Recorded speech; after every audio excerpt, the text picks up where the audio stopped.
I'm emotola. I've been here for a long time, 98. I've been doing this 15 years before that, so it's been over 30 years of doing payroll support systems, and I really enjoy it. This is one year I'm not looking forward to because of ACA. We're going to learn a lot about that. It's going to be interesting to see what happens, but we've got a lot to cover today. The first thing I'm going to ask you to do is if you just came in and you're sitting on the end, you see we're tight. I'd ask you to just try to move down so people don't keep crawling over you and tearing your nylons and as they trip past you. We're going to be talking about Affordable Care Act, and that's ACA. So when you hear me say ACA, that's what we're talking about. There's other names. It's healthcare reform. There's a tax code ID for that. All the same stuff, new regulations. I've put in front of you a document. Everybody got one of these. There's a backside to it. And everybody has received one by email. So if you didn't get one by email, let me know. My email address is emotola@premiercomputing.com. And then on our website, not hard to locate how to get in touch with us. Want to be sure you get that and any updates that we have after today. I'll be sending out some more updates as we go along. So, I think that's it for starters. So, this is the same boilerplate that I use every year.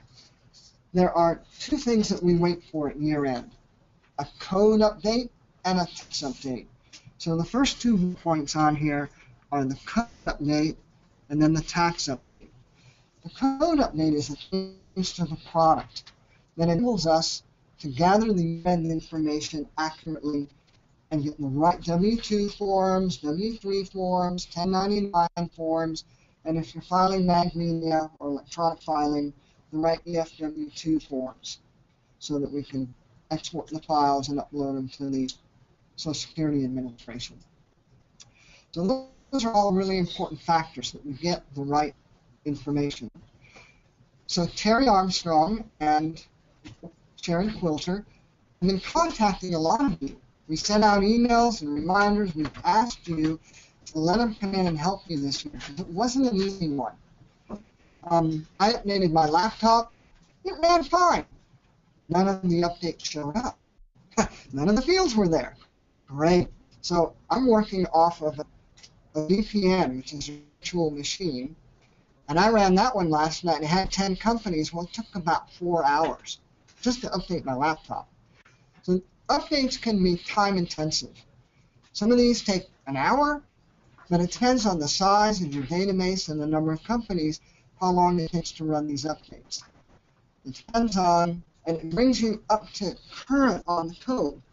So we've got a lot of versions out there right now. We've got people on GP 10, which isn't supported anymore, GP 2010, GP 2013, and now we're releasing GP 2015, which came out this month. This was version 12, 11, 10. They're actually version numbers, and these are just marketing names. So we'll be talking about these. This is gone last year. This is going away this year. This is what we're currently supporting, GP 2013 and GP 2015. So the upgrade is for that. It was released on 11/18. So it's been out for a while, and that's when we've been contacting you saying, let's get you in there so I can come in and help you backfill some of the setups that we're going to be talking about today, and you're ready to do a year-end and the new year tracking for ACA if you need it. Non-supported versions. Last year, GP10 expired. They give you a year-end update for it, so you can do the closing, but there were no tax tables. Well, that's what's going to happen in 2010. You can get to the information to close the year, but there's no ACA stuff in it. You're going to have to be on 2013 or 2015 to get the ACA stuff going forward into 2015. And that's what this says here. GP10 and prior will no longer be supported. This is the last year for the year-end upgrade, but not for ACA. Only 2013 and 15 will get the year-end code update include the ACA reporting, and the update will be all-inclusive for private updates. So we had a big update just a few months ago called R2. It's a mid-year release, release 2, and it had new features in it. So you're going to get new features. Well, one of those new features, if you're coming from 2010 to 2013, you're on a whole new licensing. Now you get HR. And HR, as we'll learn, is required for ACA. So now you get some new stuff that you didn't have before that you had to pay for. You may not have wanted HR. Well, if you're going to have to do ACA, you're going to have HR. So we want to install it, turn it on, do some settings, and at least make it so that you can do what you normally do without running into new questions, things that come up. Most of you know that working with HR, there are some questions that come up whenever you enroll an employee and set up the employee, the pay code, deductions. It tells you should be doing this through HR, not payroll. So we're going to, following up, coming out, making sure you understand. If you have any issues, call me, call Stuart, call Sharon at the help desk. We'll help you figure it out in the meantime. I had meant to come out and see some of you sooner. Haven't been able to get there. So it's going to be a really busy year end, and then we'll be doing closings in the new year. So on this view, under line 4, we've got 2 download links there. And I'm going to open up the one for 2013 so you can just see what this looks like. So I've emailed this document to all of you so you can pick the version you've got and just hot link right into these documents.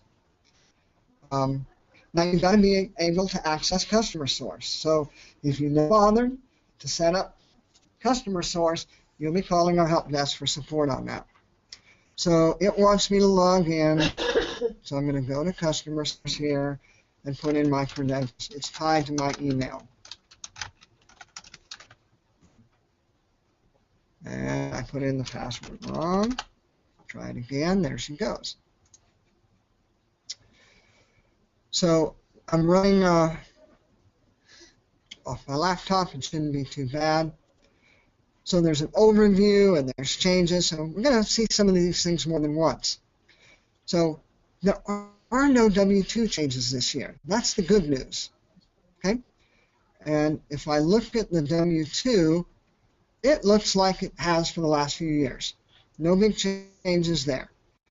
You already ought to know all about the different boxes, the box 12 labels. None of that's changed. The thing that we've been dealing with for a long time was code DD. So all of our health care, our major medical, had to be in that box, both for the employee deduction and the employer matching on that. If we had an HSA plan, again, both of them have to be in box W. These aren't new things. If you have a 401k, it goes there. If you have a Roth, it goes there. Same rules. Nothing changed there. The form is the same. However, there is a change to the W-3. How many of you print the W-3 form off of GP? You actually print it and submit it onto the form? For my own copy. Okay. You print it to look at it, but then you just go online and fill it out online and print that one. Or you don't have to do it because you're in electronic filing and you're in an EW2 file. So even though it's no big deal, this is a big deal. The electronic file, for those of you who have 250 employees or more or choose to do electronic filing, that one has changed and it will fail if you don't do the update. Haven't been able to find out what changed. Some years in the past, it was like they added Puerto Rico coding. Nobody's in Puerto Rico here, so it wasn't a big issue. But apparently this year they made some major changes.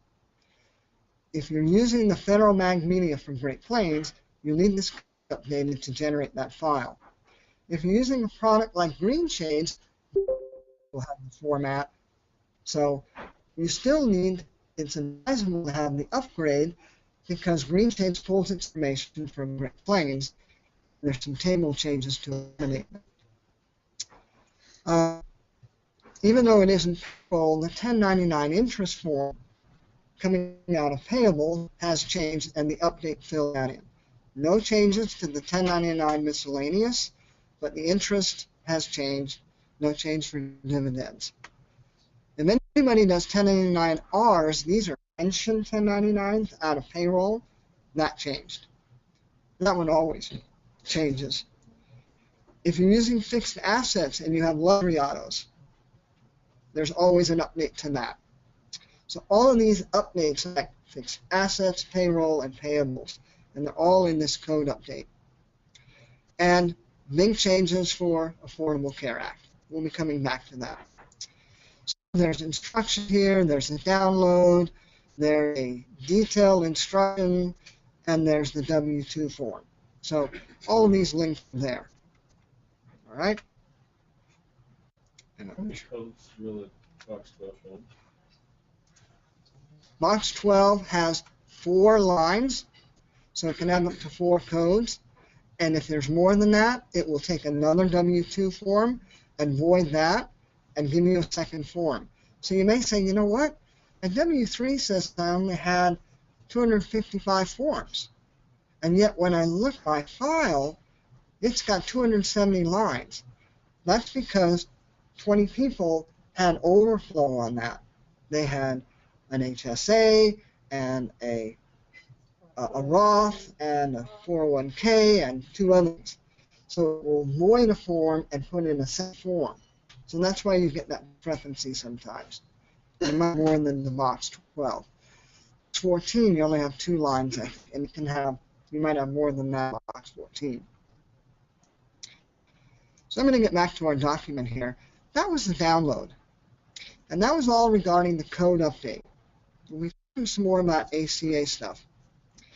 Let's go tax update. The tax update is different. Tax update's really easy. We'll release next week sometime. So when you go to the tax update place in GP, it'll download next year's tax update. The 2015 tax tables for federal, Social Security, Medicare, and all the state withholdings. You need to run your last payroll or pretty concerned about running the last Yes, payroll. it is those procedures. You'll finish the year without loading this tax update. You really don't want to load tax update until you're ready to run your first payroll of the year.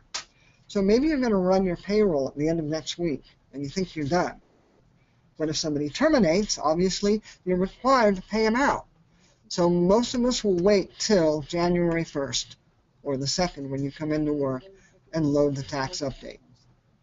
So that's true for your 941 calculation and the max Social Security?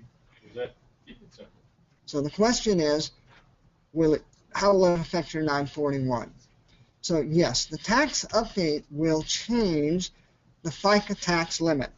The FICA tax limit will go from 117 to 118.5. If you were to load tax update and create your year-end wage file, you would be basing on 118.5. Well, a lot of you have learned here that it's very easy to edit the tax tables and roll it back. I come out in January, I audit your W-2s, I recreate the year-end wage file with the tax update in place, and I just manually send it back to 117, and I'm fine.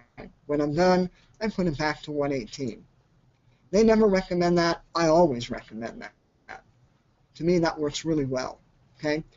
Because if you were to go right now and you're all done for the year, and create your year-end wage file, and then I come out and find out that, hey, some of your people weren't enrolled right, you had tax-deductible things that weren't tax-sheltered, or they were tax-sheltered and they shouldn't have been, we're going to have to be adjusting your taxes and steal a little to make up for your shortfall in FICA, so you don't get in trouble with the IRS comparing to the Social Security Administration and telling you that you filed wrong and then you've got an audit. Nobody wants an audit. That's time-consuming. So I offer those services. If you want help, let us know. So you'll get federal withholding updates, you'll get Social Security, and you'll get state. We'll talk about that. This tax update is going to affect Arkansas, California, Connecticut, Kansas, Kentucky, Maine, Massachusetts, Minnesota, New York, and Oregon. So if you have employees in those states, that's going to change. Since it's all inclusive, it'll include the previous ones. Round 1 was the one that we got last year. Round 2 affected Illinois and some of these other states. Round 3 affected Wisconsin. And recently, if you didn't know it, Round 4 changed Idaho. Idaho changed already this year. And you were supposed to put that in. And if you didn't, you've been withholding wrong for Idaho. Didn't happen, do it today. So let me show you what's going to happen with that. I'm going to do a quick demo. So if I'm in my home area and I go to administration, come on, admin. It's a little slow to run. Well, this is a bit of a tongue. No, it's coming. So in the admin area under system, I've got tax tables. And most of you can't get to that because it's not in your security and there's a system password on that. But let me just show you federal. So I loaded this morning and the round 4 tax update was in July. And so I have that date. And it's my federal tables. For married or single, I've got tax tables out there, and those are the familiar tax tables. And they were based on, oops, I want to stay in there for a moment, $39.50. Anybody got a guess as to what the annualized personal exemption amount will be this year? It might change. It usually goes up by $50 each year. Some years it stays the same, but I'm going to hazard a guess that it'll go up to $4,000 this year. And I went out to some clients this year and found them at $3,800. That meant they were back at 2010. 20 was 38, 2011 $3,850, 20 was $3,900, 2013 was, it goes up $50 every year. So I know when you made a mistake and you've been withholding wrong. They're not going to catch you at it, but it means that your people were withholding too little and then they're going to have to pay it out on their tax return. Well, what about FICA? FICA is just one table, and it's basically the limit of 117 at 6.2%. Okay, so that's what's going to go up to 118.5. So if you load the new tax table, and then we have to recreate the year end, I can just temporarily roll this back for the employer, FICA. I can also do it for the E-FICA-S. So this is the employer FICA. It has its own table. Same limits, 117 and 6.2. A few years ago they separated these because they had different rules. For Medicare, similar issues. Right now, we have 1.45% up to 200,000, and those who earn over 200,000 get an extra 9%. And that's on the 941. That hasn't changed. That'll be the same. As far as the E-FICA-M, the employer FICA, it's a match up to 1.45%, no limit. That hasn't changed. So I don't have to change the limit here. But on the FICA Social Security, there is a change. So how do I load the tax update? Under my main Microsoft button, there is a maintenance and then U.S. tax updates. Check. I've got to be logged in as the SA user, and I've got to be the only one in the system when I do this. So it's got to be when it's quiet. The automatic method is best. I just put in my registered number with Great Plains, and if you don't know yours, use our phone number. It's the same thing. It'll all work. This is actually running a SQL query. It tells me I already ran it, the most latest one. I ran it last night. but it's running again, and it's just updating the tables. It's putting in all the state, federal, Social Security, Medicare tax tables. Done. When you do after 12/19, after that week, you'll get the 2015. So your assignment today is go into your office and run this so you know how, and you know you're already at the right level if you didn't have the right level in there already. It won't change your federal. Federal didn't change all year, but it will update your states if you didn't have the right state. So I'm going to go back to that tax table for a second. This is the longhand way. And I'm going to put in Utah. Most of us have Utah since we live here. So Utah is a little different. It's a 5%, plus it's a table with some low-income personal exemptions. You can actually get less than 5%. There's a difference between single and married. Utah hasn't changed now 4 years, and it won't change this year. But if you're loading this tax updates, it might change on you. Remember way back in the day where it was 50% reduction based on your federal exemption, and then it ran through tax tables, kind of like the federal? Now it's 5%, but there's some extra little issues in there. So, Utah withholding. So you should have that tax update in place for this year and load the new one in the next year. But if everybody's terminated and you're all done, you can load it. I can't reverse it. There's no down to take it back to the 2014 level. You would have to manually edit those tax tables, and that's a lot of work. I don't think anybody wants to go back to here and go into the federal tax table and roll through the federal, married, and change all of those. That's a lot of work. And it's different for the state. For the single, it has a table, and there actually is this one. I don't know anybody who uses non-resident alien, but they have their own. Okay? All right, enough about tax tables.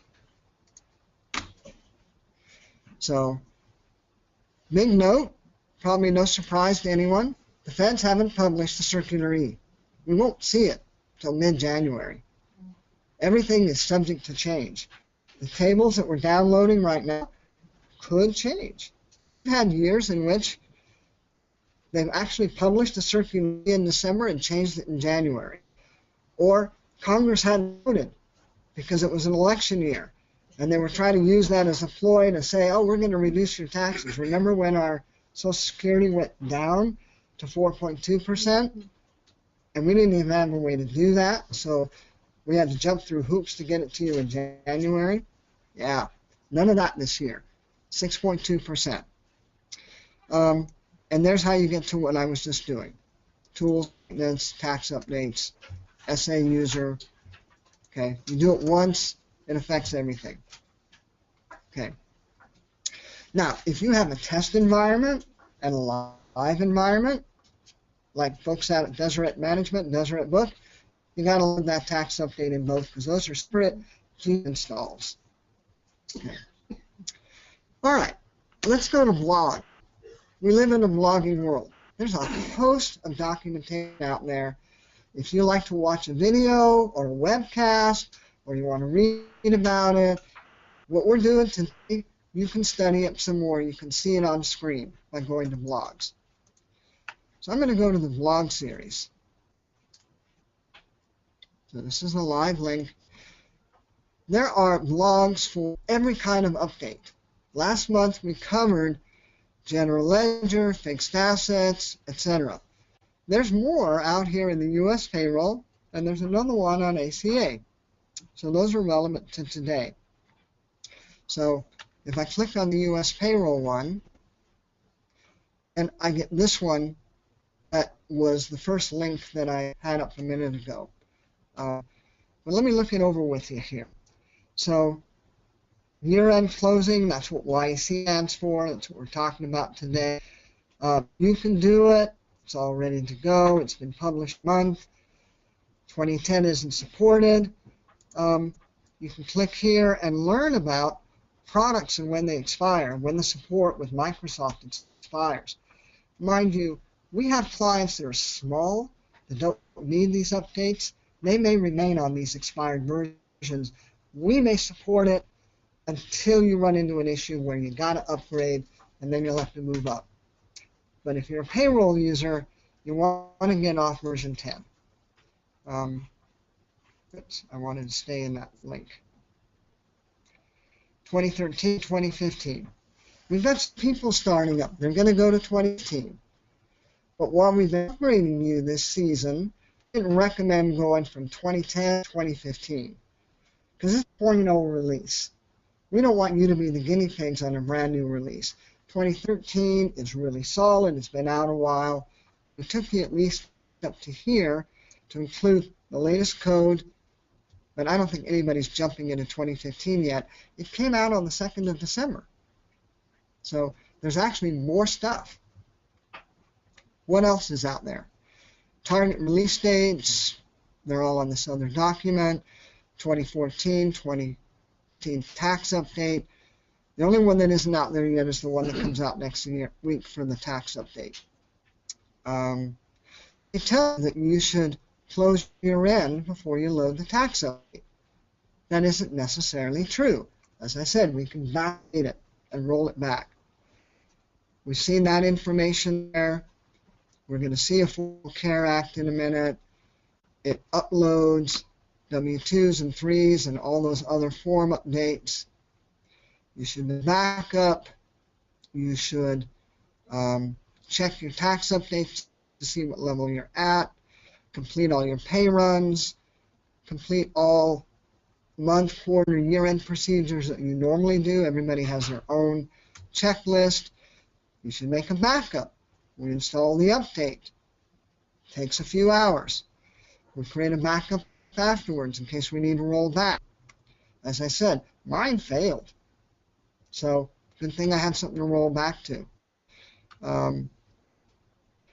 Then you want to verify that you've got the right information.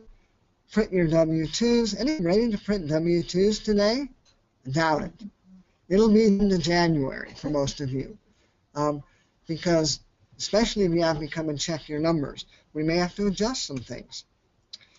And your 1099-Rs, and you can create the year-end wage file and test it against AccuWage to be sure it's correct. And, of course, you set up your fiscal periods, and then you are ready to move on. Okay? Payroll is a little simpler than the other modules because there really isn't a closing. All you're doing is creating the year-end wage file for your W-2s. And as long as we can reset the FICA limits back, like I showed you a minute ago, I can create that thing anytime I want. Okay? I just tell people, don't run payroll, putting the tax tables back, I'm going to create some year-end wage files, check, proof them, and then put tax tables back up. More information there, and some Q&A in this document, and more links to other things.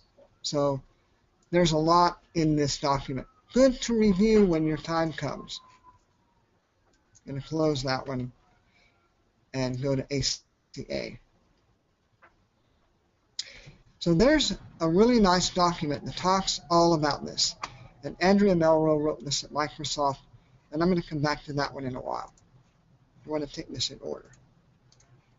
So, logs. Not only payroll, you want to know more about the other modules we learned about last month, great. Go back in there and learn about them. Let's review the form changes again and get past that. form changes for W-2s, but for W-3, 1099-R. Anybody do pension 1099-Rs?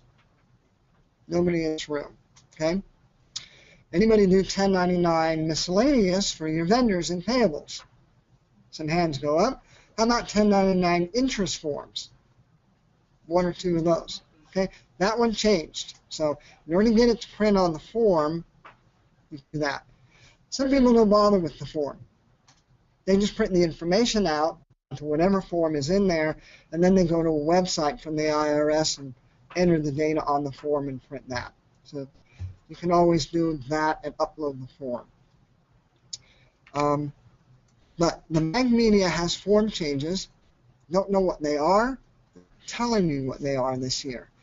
They're telling me it's so big that you got to do it. There's no way to avoid that. In past years, there's times when I said, hey, you're not in Puerto Rico, you don't need this. This year, you better have it. And 1094C and 1095C aren't final yet.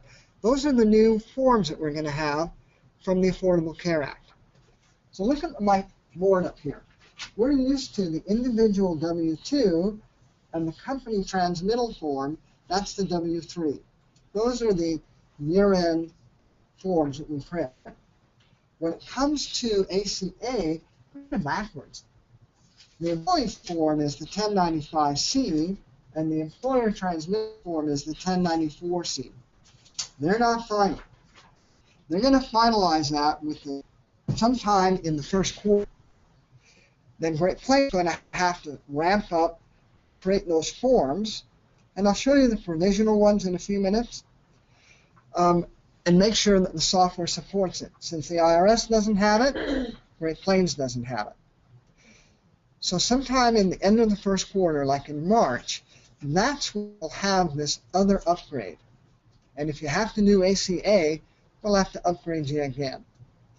And then you'll have the latest forms. And that's when we hope to bring in a consultant to teach us more about ACA, because we'll have all the right software and everything else. So that's going to be sometime in March. What about Business Portal? Some of you use Business Portal. Business Portal is changing. This is an online suite of products where people can enter their time potentially. They see their paychecks. They can submit changes to their direct deposit. They can enter independent information.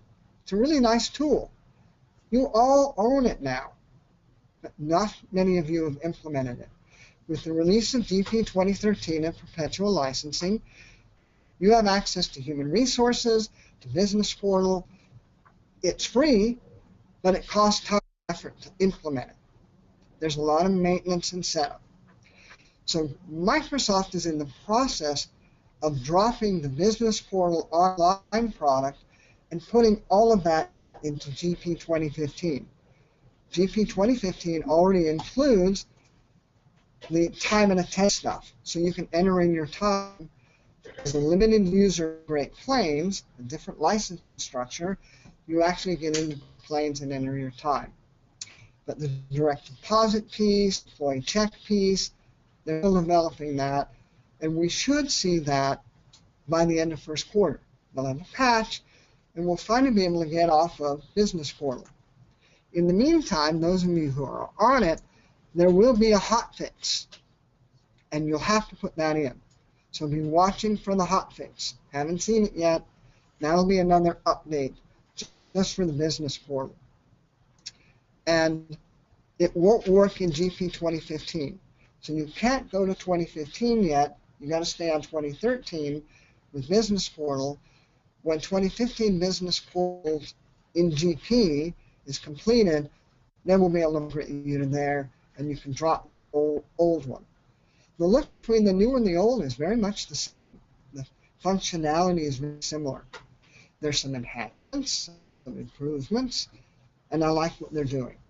Okay, so that's a word for show of hands. Who's using the Business Portal right now? Okay, about 3 or 4 of you. And I think you all know you're going to stay with GP 2013 for now. All right. Affordable Care Act. We've been hinting at this all along. I'm going to skip it still for a minute and just cover a few more things. SUTA. SUTA in Utah was $30,800 this year, and it's going up. It ups every year. This is not something you do at year end, because most of you close the year and post December accruals general ledger in January. So you don't want to change your tables until you're done. And what if we're adjusting it? You want to wait until you've got to post January's wages. So we got the whole month of January. Keep your SUTA table the way it was. So let me go in and show you. Under Tools, Setup, Payroll, we have unemployment tax. So in Utah, it's been, see how old mine is? It was back to 28B. It should have been 30,800 at whatever percent my contribution rate is. So that's something that you'll change after you run your reports for this year in January. Then you can upgrade it. So you do January and February, you'll get the rate for next year. Okay?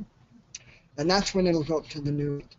You should get a letter from every state that you're in telling you what this is and what your individual contribution rate is. If you've had a lot of people who went to unemployment this year and got compensation, your rate's going to go up. Also, if you've not been paying attention, most states follow FICA rules. Unemployment says, hey, if you're tax sheltered, I'm going to tax shelter you from SUTA. But 401k is tax sheltered from FICA, they're not from SUTA, so we have to add that back in. Any tax sheltered deductions are automatically sheltered from SUTA, and we add them back in. And that's true for most states. But if you're in Nevada, I think Florida, maybe Texas, some of these states do it on the gross. So you have to add them all back in, all your health insurance plans and everything else. These are states that don't have state withholding, so they get their revenues from state unemployment. So they don't want to shelter you from anything. They want to tax you more, so no tax shelter deductions are included.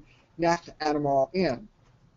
So if I go to Nevada, I have to add them all in. And you notice I've got some new codes in here I just set up. So Nevada, I should include all of my tax shelter codes. So I would be coming in here and doing that. Okay. I'm going to just keep going. Some of these are in there already. I had a lot of codes. Okay. You had a question back there, Nick? Is this something we're going to need to do manually, or is this included in that 2015 update? This is a manual thing. This is something you do manually. Most of you have gotten this right already, but I'm taking the time to show you again. There's an administrator. You ought to take ownership and be sure you're set up right. And if you're not sure, this is something we know very well and we can help you with. Okay? Different states have different things.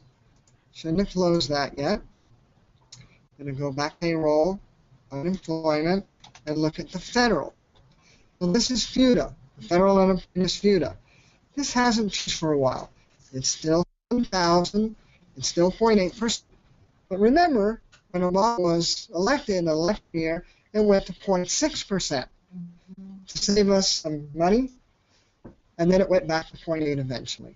That was an election year ploy. Just like the 4.2 was. Oh, so we contributed a little less FICA, but it eventually went back up. But it just meant that when I retire, I had less contributions. So did it save some money? Only if I believe I'm never going to get Social Security benefits.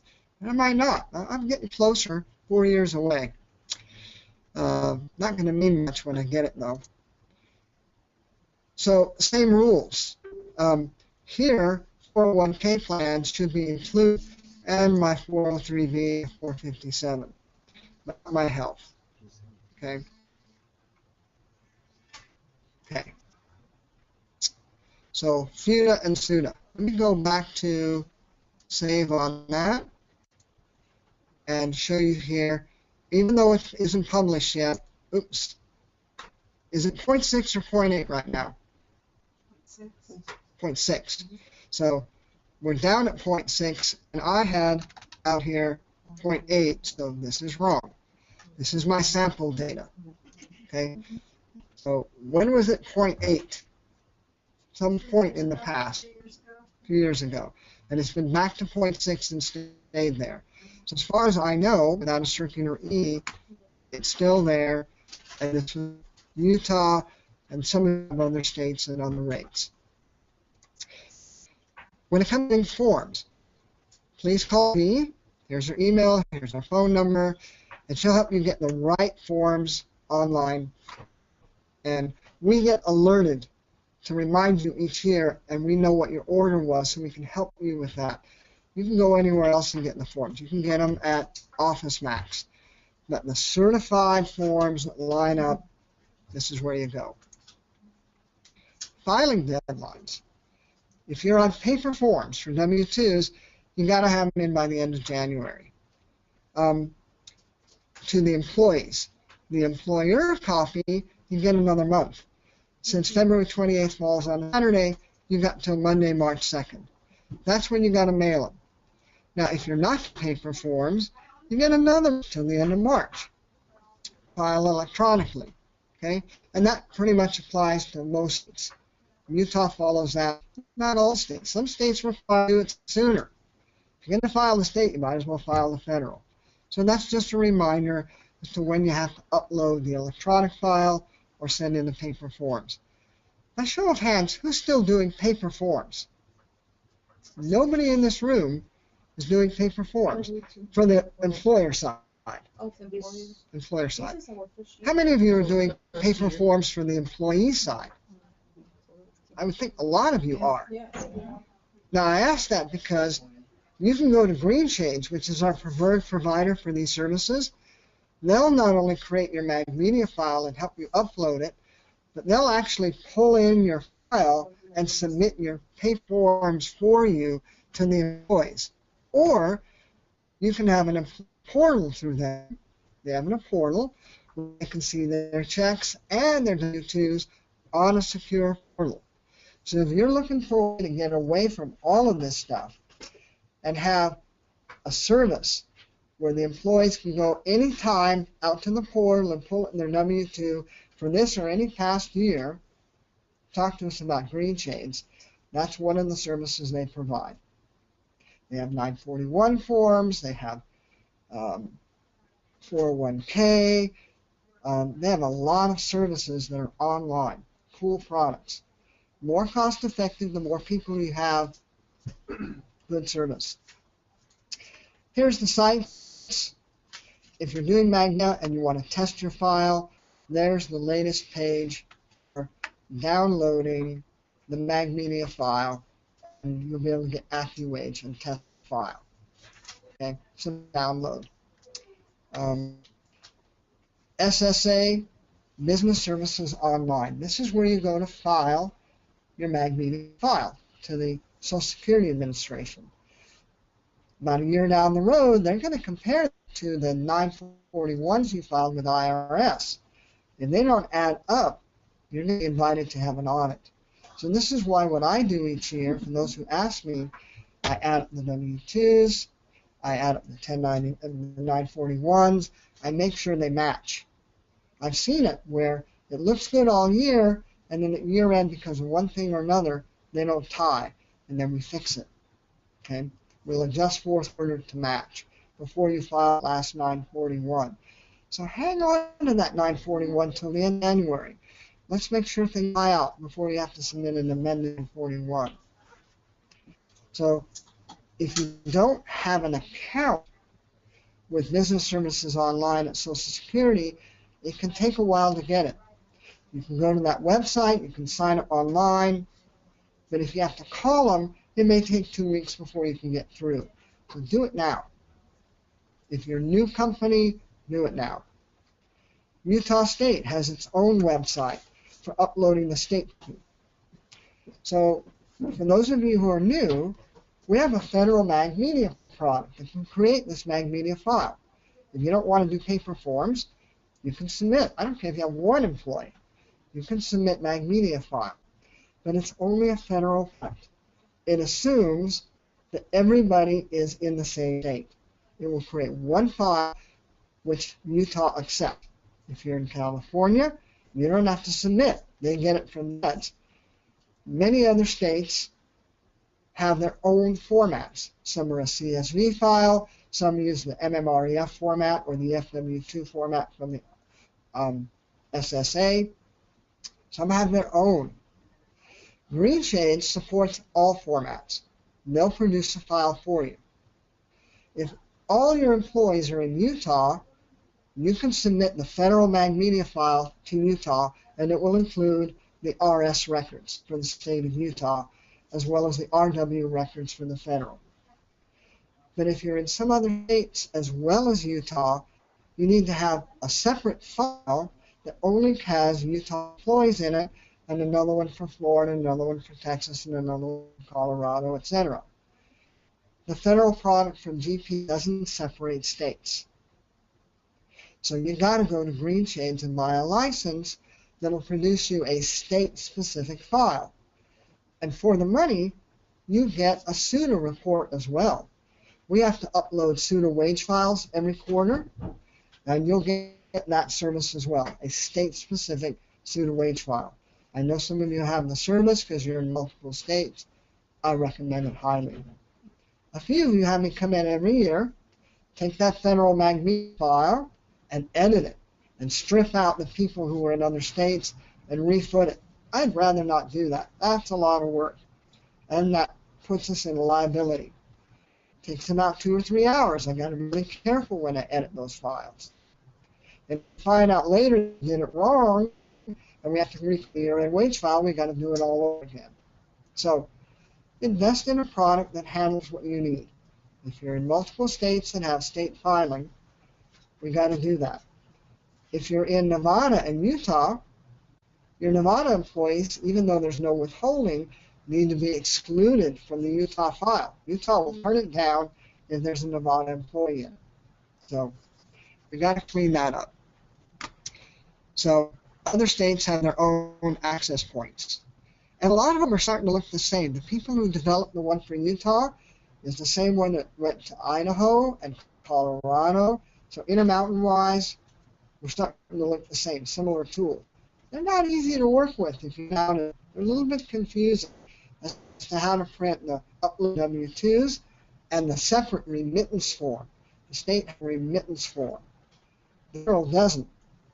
The MagMedia file is its own remittance form. So come to us if you need help. And there's a link to GreenShades. You can learn about their products, and then you come to us to place an order.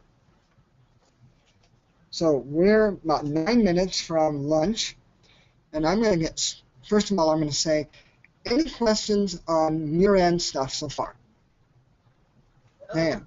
I've only, the MagMedia was my first time last year. I need to get a new password, don't I? Every year, the BSO website changes passwords quarterly.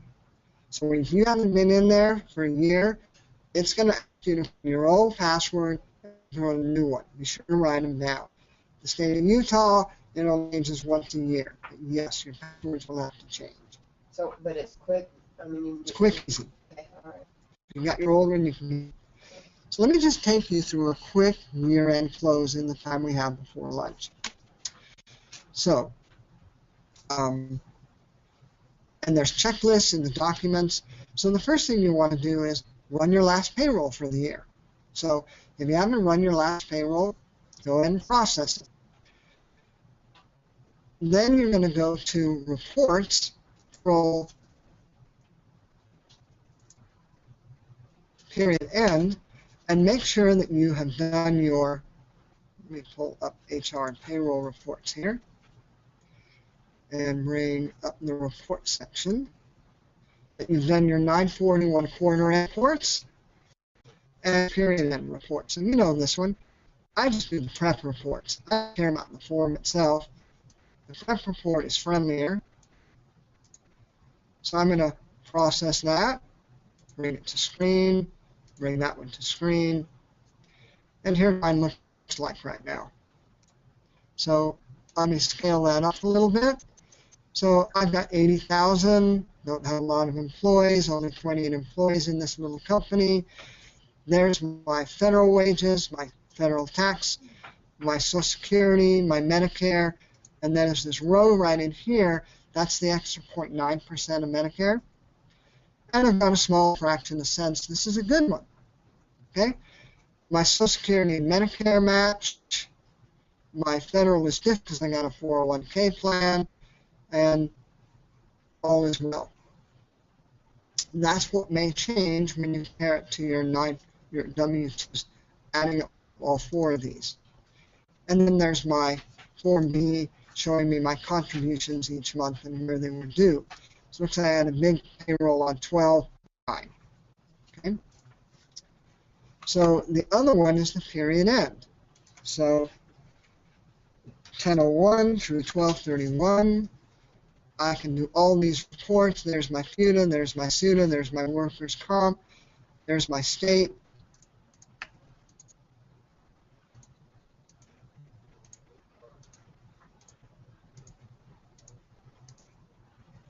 So these are running. So I want to know what my state wages were, what my SUTA, my FUTA, and all that were. So take this down a little bit. So I've got multiple states here. Iowa, Illinois, Indiana, Utah didn't post anything. So I'm going to be doing mag media, and I'm going to be doing multiple states. Some of these states are really small. I might do some of them on paper and only buy license for the bigger ones to do the mag media. I want to make sure that my reports that I've been filing haven't changed, that nobody posted a payroll back to a quarter where I'd already done things. So make sure that the reports you file add up. I always put it in a spreadsheet, take what I file, adding them up to my year-end W-2 totals. If they don't tie, I go back and reprint these quarters. If they change from what I had, somebody made a mistake and add a payroll to a quarter that already filed, I've got to submit a revised return. Assume something's broken and you'll find the issues. Here's my FUTA summary. So, I hit that $7,000 limit usually in the first quarter.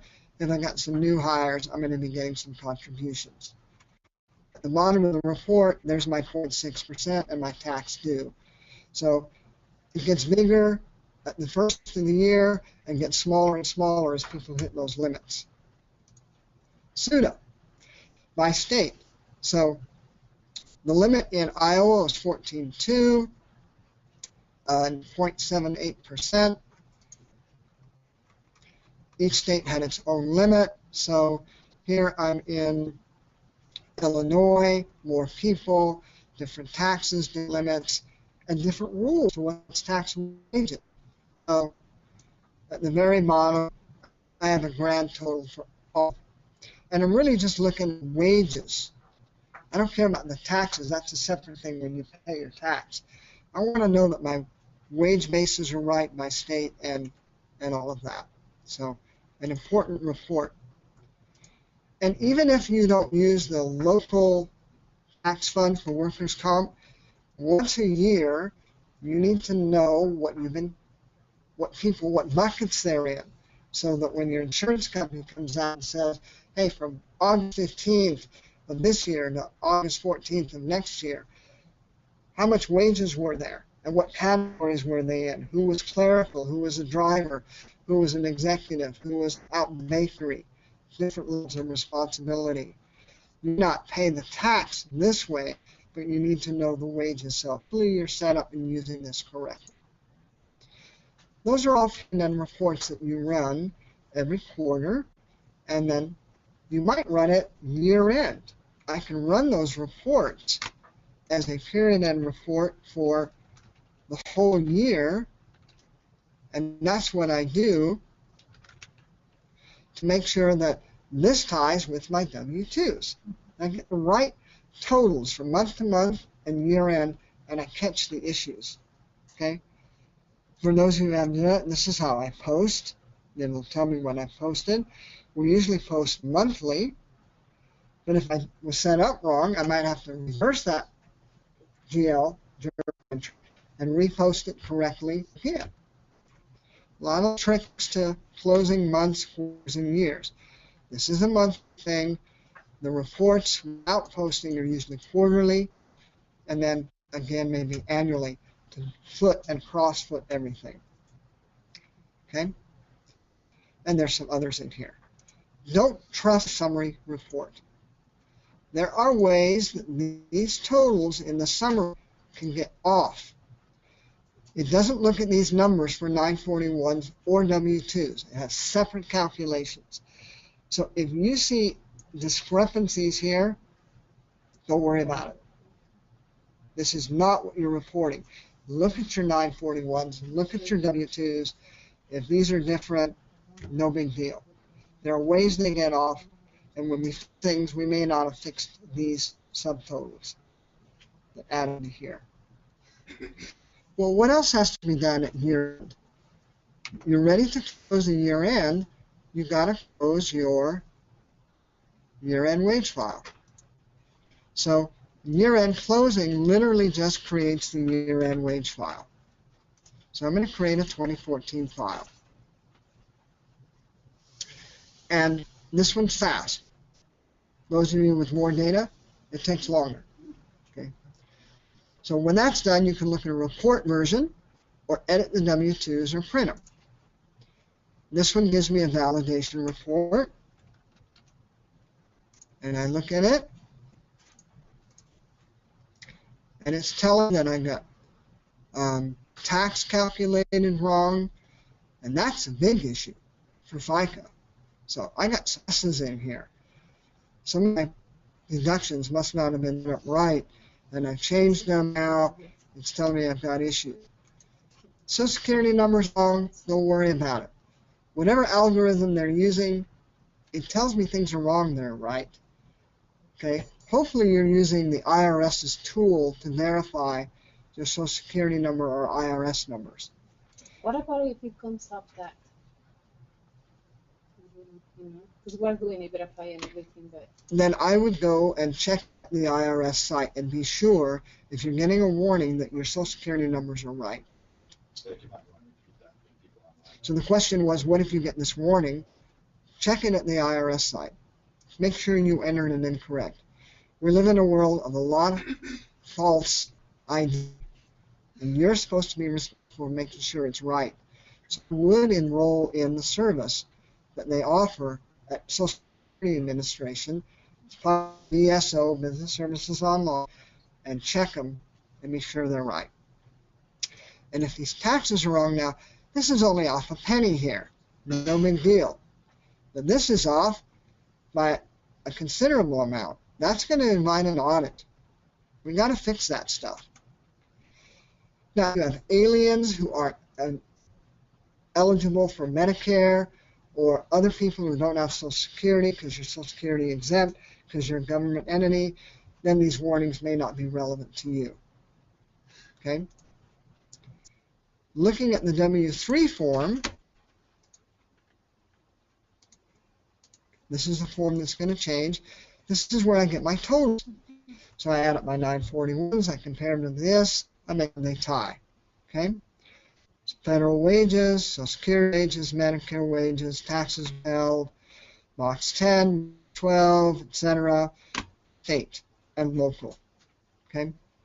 We want to make sure before we start filing the 941 that everything's going to tie out for year end.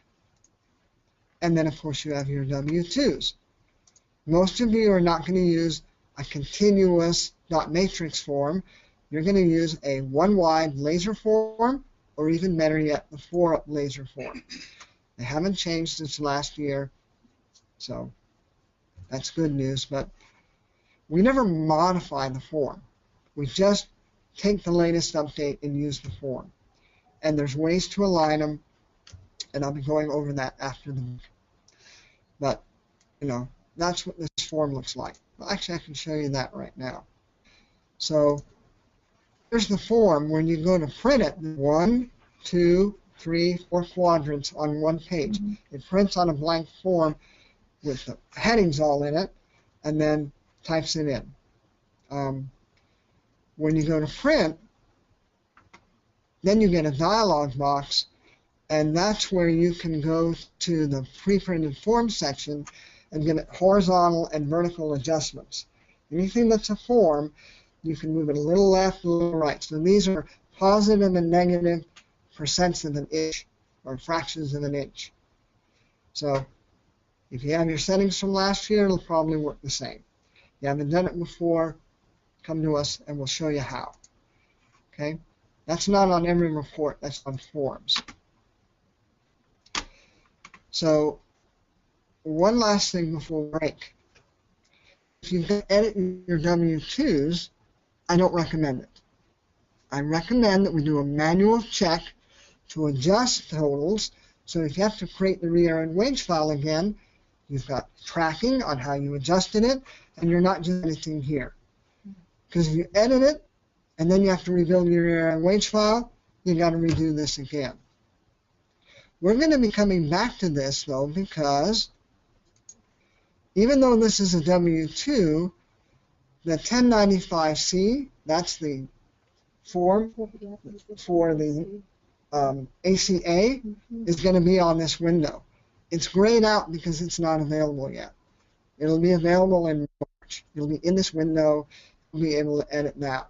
And we're going to talk about why you want to get this ready now so you don't have to edit that, because it's a lot of work. But you could edit the numbers and fix them manually. But would be better that you fixed it so that when you create the year-end wage file, it's already right. Here's the box 12s. Here's box 14. Here's state. You can have multiple state. Notice I don't have my tax ID number in there. That means I didn't set up my state right. It didn't come in because when I went into Tools, Set Up Payroll, Tax ID, Federal had an ID, Illinois had an ID, but Utah didn't. Utah is a big number now. We can no longer use the old I or Z numbers that were 6 characters long. It'll bounce. You got to put in the new number. And when you put in the number, I recommend you put it without the dashes. It's 14 characters long, 16 with dashes, and some of the Mag Media files will fail and lop off 2 characters. You're better off to just put it in without the dashes. They'll understand what you mean. They'll put in the dashes and interpret it. The state says, hey, I like it that way. You don't have to put, there's this dash 001 kind of thing that they have at the end of them. Leave it out, because you'll have a problem elsewhere. So if I recreate my year-end wage file, drop that in now. All right, so all of those things are part of year-end close, and there's a few other steps, but we've got a lot more to cover this year. Normally, we have all this time to go through all the procedures and do some troubleshooting, but we've got to cover all this ACA stuff. So let me look up some information here. Ready for this part of the presentation.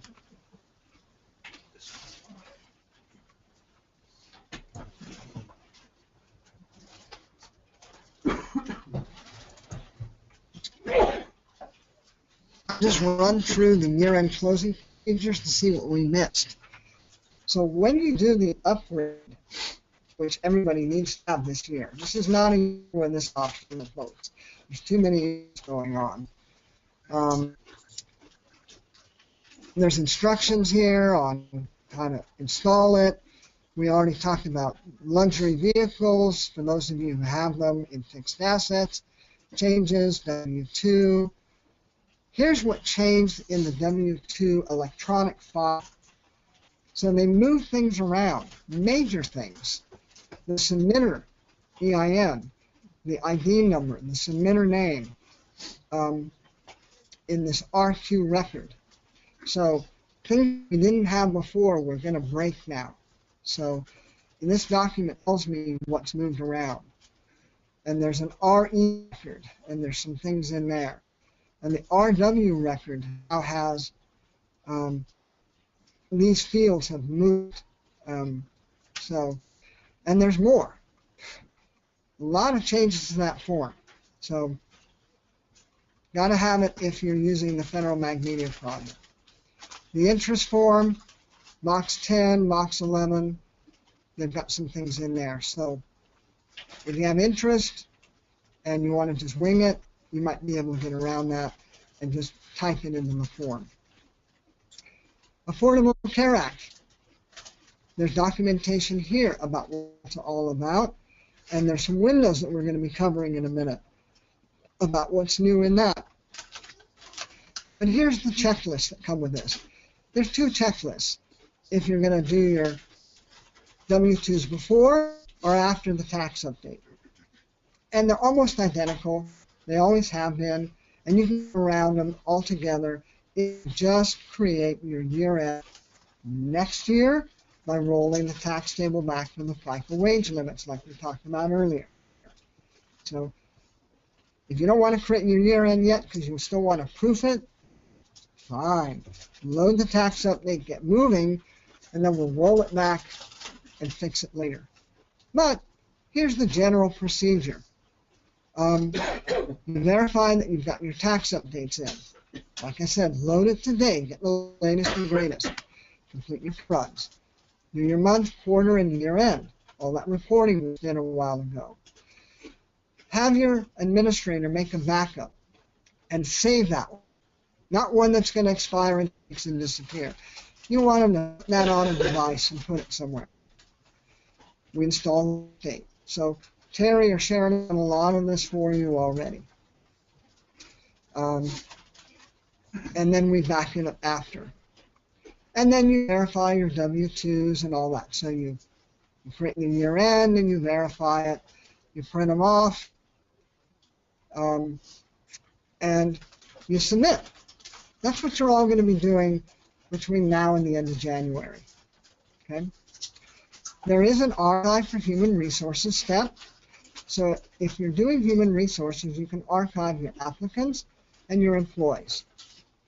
There's no archive for payroll, just the HR side.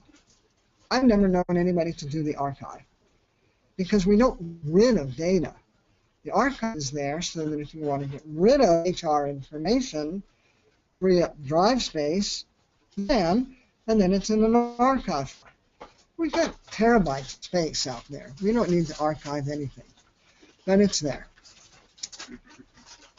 If you haven't already set up the fiscal periods for 2015 as part of your GL or payables or receivables year-end close, do it now. I usually do it 5 years in advance. I just go out and create them. Okay, they're out there. It's a simple process. I'm not going to cover it today. That affects fiscal periods. There are other setups, though. If you're using HR attendance, it has its own fiscal period setup. If you're using PTO Manager, it has its own. And I'll show you. And then you want to close 2015 and you're done. So, pretty straightforward. And then the tax update. Similar list in a different order if you do the other option. Preparation. We've talked about what versions you're on in order to get a tax update. Once again, if you're not on 2013, you won't get the tax update. You got to get off of 2010, and up to at least 2013 to get these updates. And there's where you go. If you don't have an ID number for electronic filing, get on to BSO, get that ID number coming.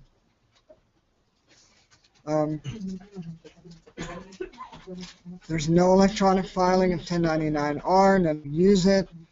There's how you get green shades. MasterTax has products, but we've never supported it. Some good questions. What will happen if I close? What if I have multiple companies? What if I need to print my 2010 checks before I do W-2s? Once again, put in the tax tables. Do your work for the new year on those new tax tables. When you're ready, roll back the FICA limits, close your year end. Don't worry about having to print your W-2s right now. You got other things to do. How do I do it? How do I use laser forms? How do I do the adjustments? We talked about left, right, up and down micro adjustments. This talks those things here. 0.25 is a quarter inch. We're usually doing 0.01, 0.02, so less than a quarter inch. We're using real small increments. The 941 report. If I'm in next year and my user date is in, like right here, I'm in 2017. If I go to print my reports, where is it? Here we go. My quarter end report. You notice it just asks for the quarter, not the year. It will assume 2017 because my user date is 2017. I have to change this to some date in 2014 in order to have my quarter end report give me that year. So I ran it a while ago for you, and it gave me a prep report for 2017. I've got different numbers. I'm doing 2014, and it's all based on the user date, 2014. So if you're in 2015 and you try to print a fourth quarter in 941, you're going to get zeros. You haven't run any payroll in 2015. Dead giveaway that you got to roll your date back temporarily. Next time you log in GP, it'll go back to today's system date. I'm going to leave mine at 2014. I often change that to represent what I want to fall to.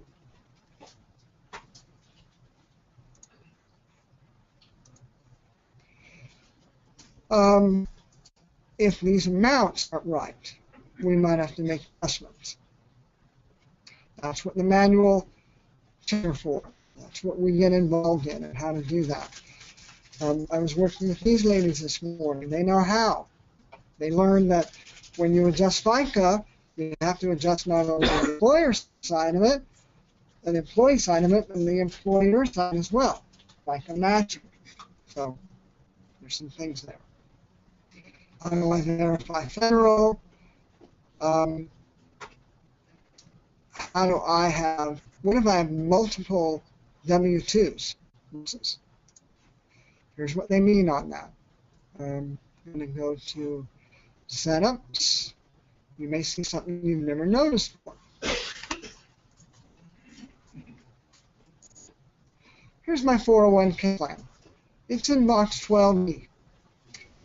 But I have arrows here. I can put in a second, third, fourth, and fifth box. I've never run into a deduction that needs to go into more than one box. But I've had people get in here accidentally and put it into twice. So it's in there, box 12, and I put it in here in DD. It'll go there. It'll get reported in two places. And you can't see that easily. There's no report to tell you that it's in multiple boxes. So something to be aware of. Something I test for when I come out. I go to SQL script and I look at many things in those boxes. And I found that people have issues. That's why their totals on the W3 didn't match the test that I did because things were showing up twice. Okay? So does anybody know of a deduction that has to go in two boxes at once? I don't either. But somebody asked for it, it's out there. Okay? Maybe they wanted box 12 totals, but they wanted box 14 individually. So they put a box 14 label. They will combine and print as one. So that's a problem. Does anybody have Medicare qualified government employees? So the data supply technology cost that just came off P this year, but for the last 5 years, they've been MQG. That meant, if you're a government entity, you can do this. You can be exempt from Social Security. You don't have to contribute to that anymore. You don't have to match it. People contribute to that in a different way. And they have access to those funds. So If you don't believe it'll be there, go work for a government entity that's using that rule. Where does the W-2 information come from? Unemployment information. There's a lot of good questions in here. Good for you to review them on your own, see if any of that relates to you. Okay? So that's all in this document. Q&A. What else is in there? Details on year-end procedure. We create the year-end file. We install the update. We edit the records. We set up fiscal periods, etc. What we've been doing, they have screenshots and more and more and more detail. All of that in this document. So whatever you don't remember today, there's a ton of info there. But here's a little screenshot of something. Create and wage file for the year might have an issue. If I go to, where is that? Let me save that. Tools, Setup, Payroll, PTO Manager, Setup. This is new for a lot of you. Many of you use just the vacation pay that's built into GP. You basically have one accrual bucket method. Others were using HR attendance as multiple buckets, so you can have a schedule for from 0 to 1 year. They accrue this many hours based on hours worked or so much per pay period or so much per year. From 1 to 2 years, from 5 to 10 years, from 10 to beyond. Well, now we have PTO Manager that does this. And you can set it up for vacation and sick. Only 2 buckets. Attendance has many buckets but different rules. And Enterprise Leave Manager, a third-party add-on product, has even more buckets and rules and options. So there's 4 products out there that can do this. When you go to set up PTO Manager, which now that you're on GP 2013, you can turn that one on. If you bought the Advanced Payroll includes PTO Manager and Advanced HR, so your certifications and licensing, and some other products, a lot of cool products in there. If you've got that tool, then you can do this. So Payroll, PTO, Options. There's a year-end closing. PTO Manager can be set to automatically close out the carryover amount that's left. So if you've got a rule, and when you close year-end and print the year-end wage file, it'll prompt you to automatically close out the carryover. I got that. Because I create year-end wage file a dozen times while I'm checking and testing and checking and testing. Because if I have to make adjustments, I have to remove the year-end wage file, make manual checks, recreate it and test it. If it's still wrong, take it out again, make more adjustments, put it back in. So I want to use the year-end closing. Let's see. I want to use it this way, I believe. So there's a separate utility in year-end closing under PTO. Tools, routines, payroll. Where is it? If I do it this way, it'll recreate. Let me uncheck that box then. So it was, and I'm going to unmark it. Now, tools, routines, payroll, year-end closing, all process. See that prompt? So when it's unmarked, then it does it this way.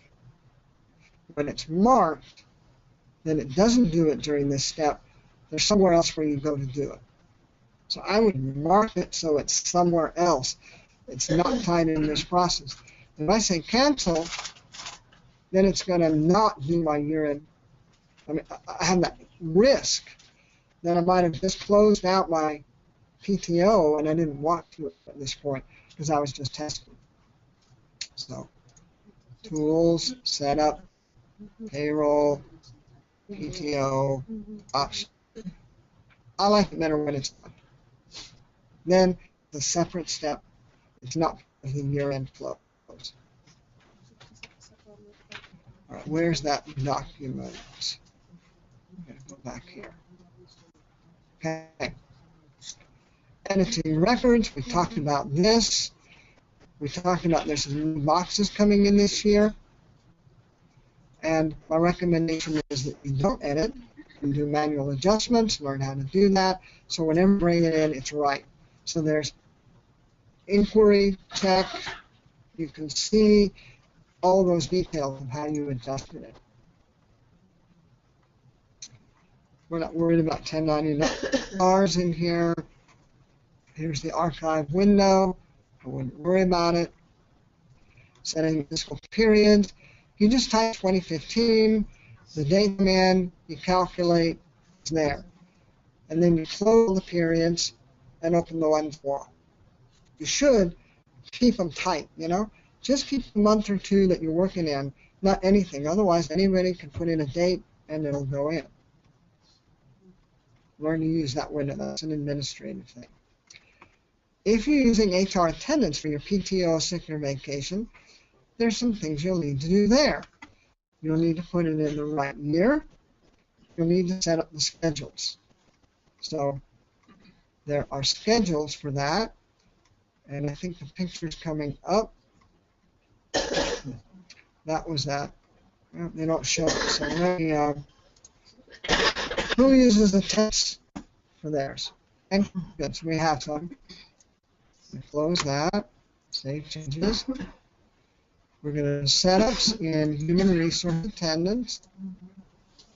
So I would have to come in here, and if I'm using HR, put in the right year, put in the last day accrued, and do that. Save on that. And then I would have to go to my periods. And if I'm semi-monthly, first of all, I have to enter in the year, 2015. And then I have to put in, when does it start? So if my 2015, so on semi-monthly, that's pretty obvious. It starts on January 1st, and end date is 01/15, and it filled in the schedule. Well, what if bi-weekly? When was my last pay period? Was it starting on Sunday 21st? And then in here, you know, everybody's got it slightly different if they're bi-weekly. Some people, 14th through the 27th, that should really have been part of 2014. But if it's 21 or 28, then it's there through, what did I do there? It was 21 through, then that filled in. You get one shot at this. Otherwise, you got to go change them all manually. Do it right. Okay? So, attendance setup. Okay? One of the reasons I don't like attendance so much anymore. Those of you who are on HR attendant, if you've got issues with the way it works, talk to us next about moving PTO manager. Let us at least demonstrate you now by own, depending on your licensing, and see if that helps. Okay. Let's go back to this.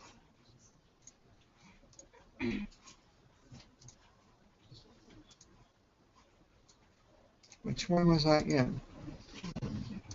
One of these? That one. All right, so remove inactive employee records, I would never do, and remove it, you know, we got to report on this thing way down the road. I would never go into remove and get rid of any payroll data. Maybe 10 years down the road, you've got another backup that you can pull, but removing payroll data is never an advisable option. Okay? There's some help here on submitting W-2s electronically, and I don't think there's much that we need to do there. If you haven't done it before, or if I'm not doing it for you, see me when you're ready to do it at the end of January. Year-end wage reports, printing forms and reports. Remember, you have a validation, a W-3, and then the W-2 forms, and there's different formats: continuous, laser 1-wide, laser 2-wide, and laser 4-up form. And the 4-up saves you that one piece of paper, stick it in the envelope, mail it in. When you order forms, remember, you get the envelopes. And the envelopes come with it. You don't want the ones that you lick. Get the self-sticking ones. A lot easier. Okay, there's the forms. 1099.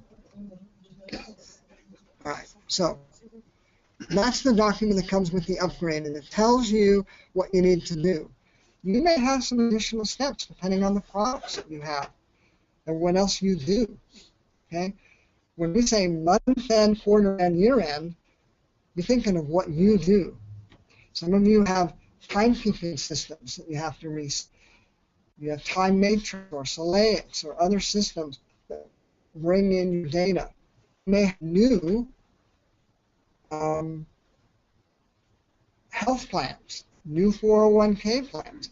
You got to set them up, roll down rates. That's all part of what you got to do. Close out the year, roll down the new rates. Okay? All right. Let's talk about ACA.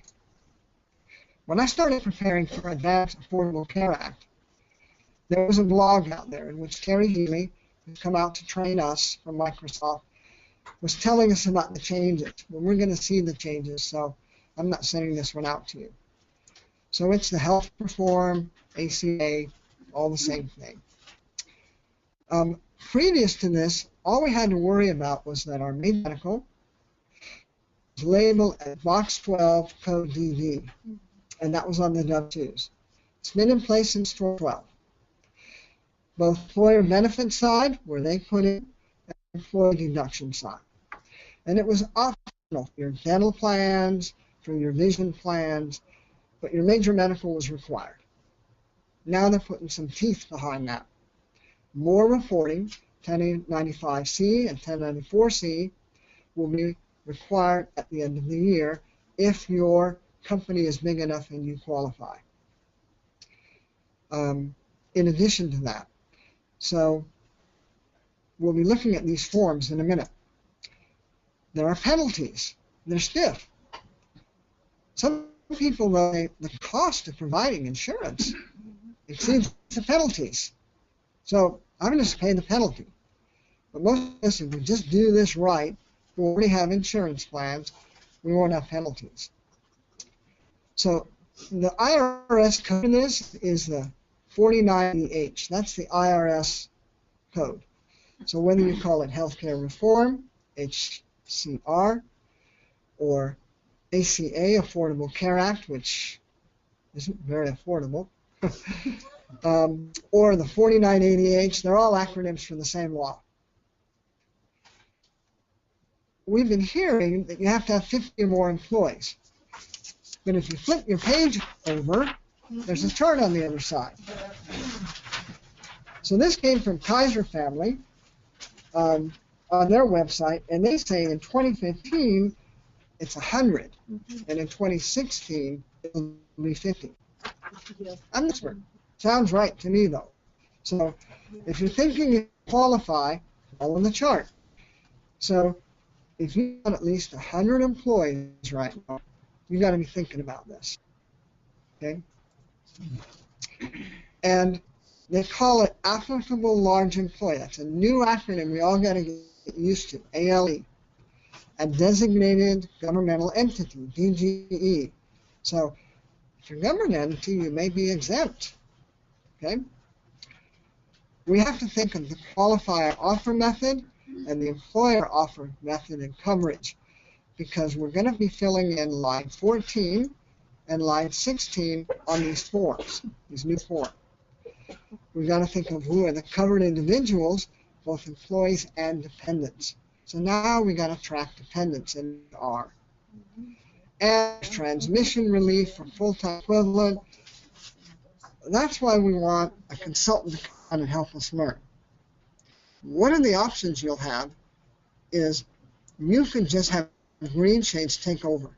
You can pay Green Shades to go through all of this for you, to look at your plan, to go online, and no risk to you. They will guarantee that if there's a mistake, they'll pay the penalty. And there's other providers, other services other than Green Shades who are jumping on this bandwagon, because it means bucks to them if people buy. But Great Plains has put in the tools, and they're bringing them out as fast as they can, as fast as the IRS and Social Security publish it, and you can do it yourself. But you've got to be careful. So, we're going to look at the dependents and the health insurance reps in GP and what's involved in those. Okay? So, where's my log for ACA? Right in here. And I'm giving you three things. This checklist to see if you qualify. And as we go down this list that I have, I'm going to bring that checklist up for the people who are off-site. We've been looking at this. So I got 100 or more, yes. If no, then I don't have to worry about it. If yes, do I offer coverage? At least 70% of my full-time workers. The question is, whose time? So that's going to mean that when I'm in employee maintenance, they're going to be looking at this field. Not this field. I can create my own secondary status. But they don't look at that. They look at this. I believe that that one also qualifies as full-time. Anything else is part-time. So however you set those up is going to mean something. Required now. So they're going to look at that when they generate these reports. So I have a question. It should be because actually they qualify if they work 30 hours. If they work less, they won't qualify. But wondering if there is a way that we can track hours in the system, because we have to have like how do we has to be by month. Right. Here we're heading towards. The question is all about what we're going to talk about. Hang on to that. I'm not going to repeat it. You're going to see the answers. So there's your policy covered, and then do people qualify? Where's my document? Back here. So do we offer coverage? And then does the insurance at least 60%? Most of us are in an 80-20 plan. I'm signing up this year for 100% plan. I'm going in for different procedures this year. I hit it last year. I hit $10,000 out of pocket. So I might as well sign up for a plan that when I hit that is going to give me 100% coverage after I hit that plan. And I don't have to pay the 20. But if you've got a plan that's less than 60, you may have penalties. You're not on a good enough plan. Do any employees have to pay more than this much? This is the safe harbor question. So when you hear safe harbor, they're talking about this. I don't know what my employees earn. I don't know how we're going to answer that question. That's what we're going to learn about in March. So if it's yes or no yes, no penalty. But there's lots of ways where you can pay penalties, and they're steep. So let's go back to this page. And we opened up this document, but I don't know where it went. ACA, which one was it? It was down here.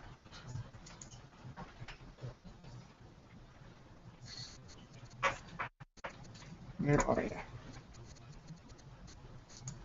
No. No. Here it comes. It was just opening slow. So then, that's it either. I know this from Terry has a lot of good information in it, so I'll start there. You're going to have a field where we have some stuff in here. And then these fields here. So dependents, we have to tell them whether they're covered or not. And then health insurance has to be set up with some choices for blocks 14 and 16. And there's some answers here. So let me show you where that's at. I have set up human resources. Come on. Then summary. And I've got health, family, health married, and health single. When I set up my health single, I didn't set it up health type. I set it up miscellaneous type. If you've worked with this for over the past few years, I had you all set up as miscellaneous. We never needed the health window. It was more confusing. Well, I gotta fix that now. I can't use this window. I need to use a window that looks like this, that has these fields in it. It's the health type window, where I have these choices. Now, some of you aren't here, so you won't see what I've got on the board. But they have codes. We're used to the idea that family is a family. Single is company only provides single coverage. Dependence is child only, but multiple. We can have a single child or multiple children. Or we can have just two-party, spouse. You might call that married. We have multiple codes. And that's why I have at least a family and a married. That's the two-party. I might have a single. I might have a dependent. I might have a child. There's 5 levels. Well, they want to track those. They've coded that now. That's what they're asking for here. So in my idea, 1A is family. Employee, spouse, and dependents. This is the single, employee only. This is the dependents. So that's the multiple dependents. But what's the one with child, one child versus multiple dependents? There's no difference. So I guess this covers both. Spouse, single and spouse, that one. Well, this one. What's the difference between 1A and 1E?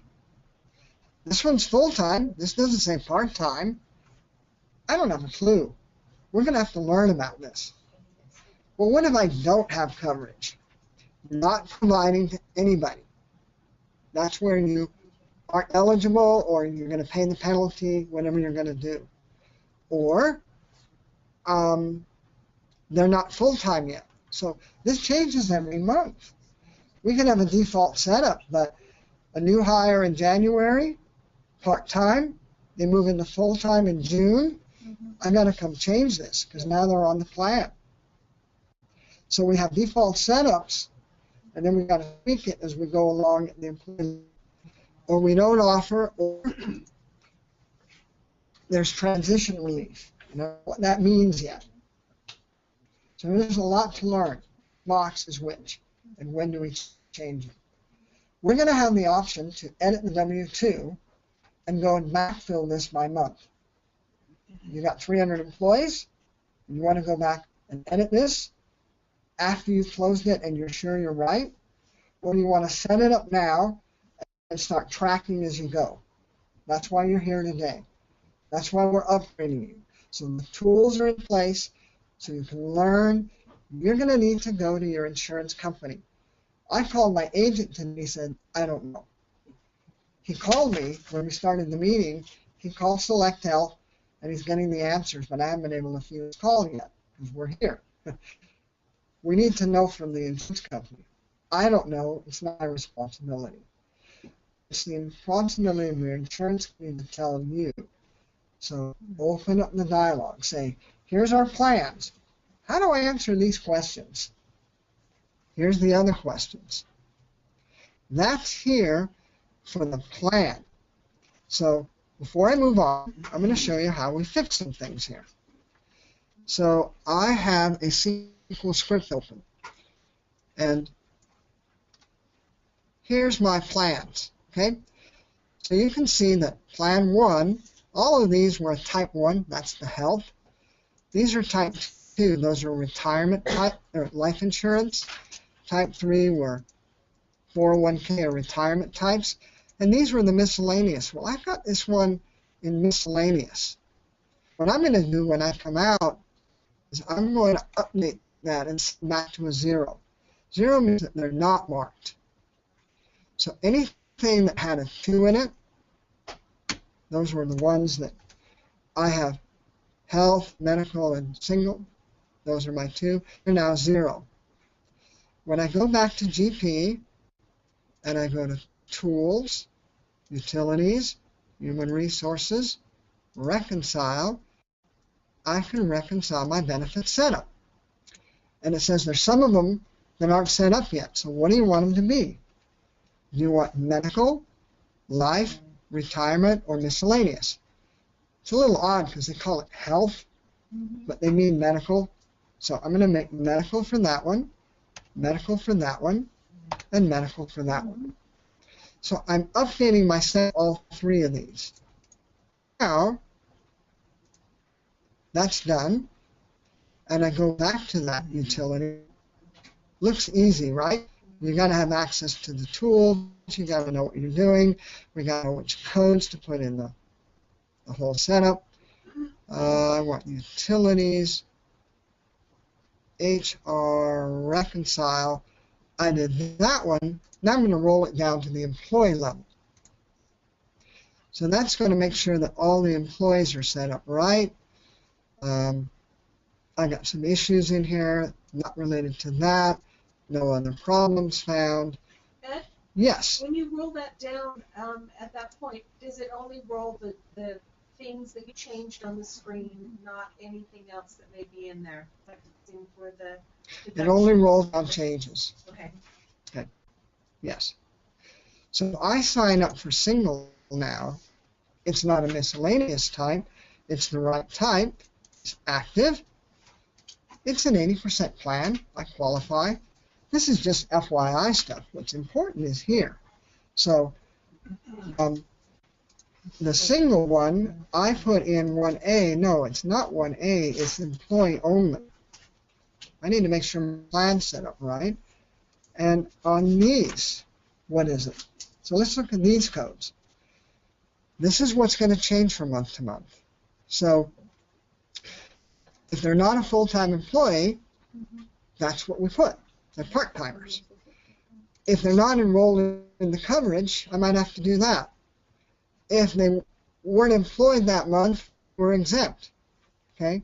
So when I hire them, I'm probably going to have to edit the W-2 at some point and backfill this. I don't know, because they weren't starting till March, but this wasn't even in there. There's a lot to learn here still, folks. How are we going to make this work? 4980H is just a tax code. So is it a safe harbor? Were they on poverty? I have no clue yet. Ask your insurance company. Ask them what they know about your plan and how we make this work. And we'll put our heads together and we'll learn from each other. They haven't even published circular yet, but we have to start tracking. At the very best, I recommend if you've got a plan, and it's a qualified plan, that single is to this code, family, single, dependent, or spouse. If you don't have a plan, no, we don't offer. If you have only, if they're part-time, you can do that. They're exempt for now.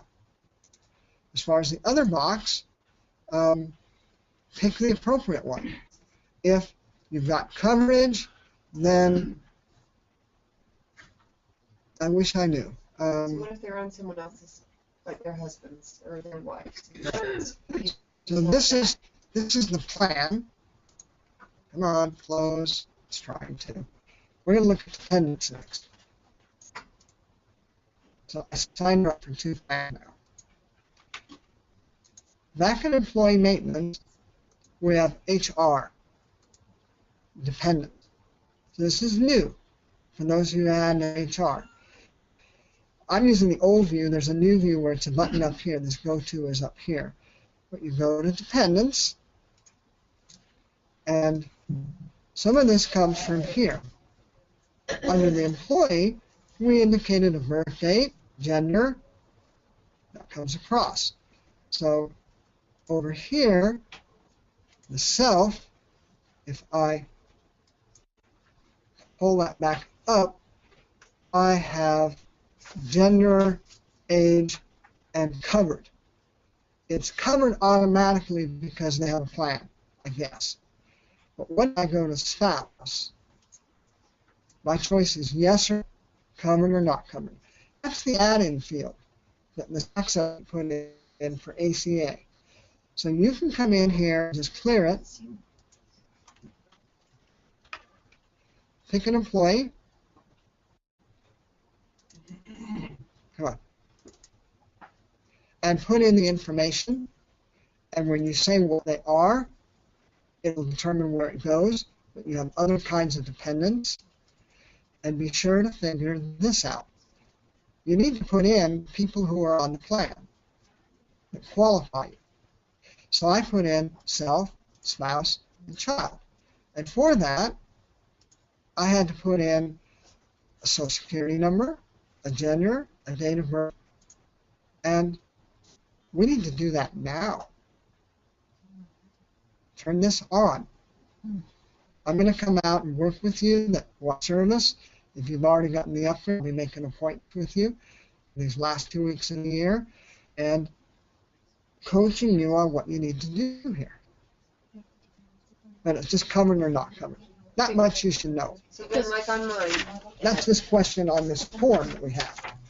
I'm covered on my husband's insurance. Uh-huh. So How my you work does not have to cover me. So how do you tell them how that? yeah, in the system. And my understanding is that it's asking you if your plan, your office covers you. If you're covered elsewhere, then you're not covered by this plan. So I would mark on me not covered. That's my guess. Yes, you just But- follow the same procedures when you have your open enrollment decline. That's it. If you have questions, they will come and look at that. So the question was, And then you need to- if I'm covered by insurance in my company, I'm covered. Mhm. If I'm covered by spouse's coverage, then I'm saying, no, I'm not covered by this plan.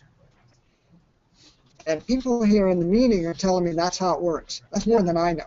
I'm like, when you do the reporting, though, if they don't know, they just look at it like these people are so not to be covered. So does Right. that penalize the employee or the employer? Good questions. I don't know yet. We're going to find out. Okay. I mean, I guess you have to So, paperwork it. I'm doing some more research. We'll present this in March. We'll have more answers by then. We'll be writing to you to say, what do you know? What do you learn? Between now and March, though, you suggest we get all this set up, start tracking everything. Always change it, but at least have it set up. So here's another one. This one's from the Alpha Group. The link is in your document. Here's a good checklist. There's 9 pages here. We don't have time to go through this. But there's some good stuff in here. So, you know, make sure that if you're going to be compliant, that you've got a good plan that has these settings. Now's the time to find out. Okay? All right. 1 or 2 more things. Brad, set this up. Another checklist, and I'll forward this to everybody. So there's different checklists out there from different people that help you to determine, is my plan good, am I compliant? Never put a big burden on us as employers to track all this stuff, okay? But set up the plan, fill in the boxes, change an employee as the employee goes through. So those are the things you'll be doing. So going back to GP, when we bring them in, full-time or part-time, be sure to put in gender and birth date. They're going to want that because that goes to the dependent screen. Then you're going to go to the dependent screen. You'll be in there with that information covered if you've got a plan. You're going to add your dependents and insert them, and then they'll be down here. You're going to mark whether they're covered or not. Of course, you're going to go into the HR side, and when you sign up, your plan will have these buttons. It rolls down from the setup, and then goes in at the employee level. And you may have to change that from month to month as their status changes. If all of that's in place, here's what you're going to get. Here's the forms. This is the 1095C. Can you see that this is the employee form? Name of employee. So each employee will get one of these. And it's going to say, box 14. Was it offered? And in each month, what was the code? Was I single, family? Did I change? This is where it comes into. And 16. Was I pay? What was the answer? The dollars. I'm 16 down here. What was the safe harbor and an answer? Then the dollars are coming in from what I contributed.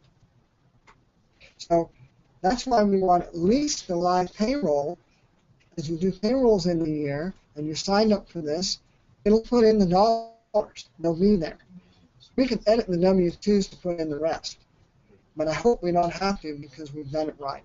You said that GP 2015 is going to have those features, or 2013 and 2015 have it, has okay. if you've got the tax date. Then, here's your dependents. This is you and them. So they want the Social Security number. You got to get the employees to give you their dependent's SSN and their date of birth. So gender isn't required, but I recommend you get gender in there. They're going to ask for it someday. And then, were they covered? Okay? So you get it set up so this drops in. That's the employee form. Do you know, because I have a lot of guys that are divorced. Mm-hmm. Usually their ex-wife doesn't want to give them the kids' Social Security number. So what if we can't get the Social Security number? Date of birth if Social Security number is not available. That tells me that if you don't have one, you have the other. You better own up. Because some guys don't remember the birth of their children. Yeah. Then you're in trouble. Let's see if they remember their own birthday. Look, all you Disney dads there, when you take them for their birthday in Disneyland, ask them when they're born. So as long as you have the date. So tell us, Darren, how does Disney Dad work? What's that all about? That's the name of the company, right? With the name, yeah. Yeah, that's the name of his company. So I thought he must know something. I was divorced and single, and that's they wanted that of me. It was Disney, so that became out of mock the name of my company. Sheltering my stuff on my hand. So. Yep. Okay, Yep. but you know if there's Social Security number. I do know that and other birthdays. I just wanted to We have find out. we have an expert in our group. Employee of mine. All right. We're almost done. Let me just show the other form. So this is the employer, the transmittal form. The ACA W3 equivalent is the 1094C. So that'll be your company information. So if you're an ALE, which is an applicable large employer, so that means we've got 50 or over, basically, then all of that's in there. And they want to know the total number of 95C forms that were submitted. That's why it's a transmittal form. And are you part of an aggregated group? I don't know. This is going to be the update that comes in March. We'll have a place to fill this in somewhere. You'll be able to check it off your GP and it'll print on the form. Certifications. Are we qualified? Which of these boxes? I don't know yet. Here's what it's going to tally. How many full-time employees? That's why we need to know who's the FTE. And how many count towards the ALE and aggregated group and transition relief. All those check boxes get summarized in here. So all come in. And then who's in it? You know? This eventually will all be funded electronically, of course, but this is their first step. Just like your all your other forms that you file electronically. Yep. I So- can imagine somebody sitting there looking at this all by hand. So I'm gonna pick on Julie here. Julie has me come do this for every year. I come out every quarter. I don't even want to do that, you know? But I want her here today because I want her to understand that we have a big burden on us, and your company has to do this. Okay?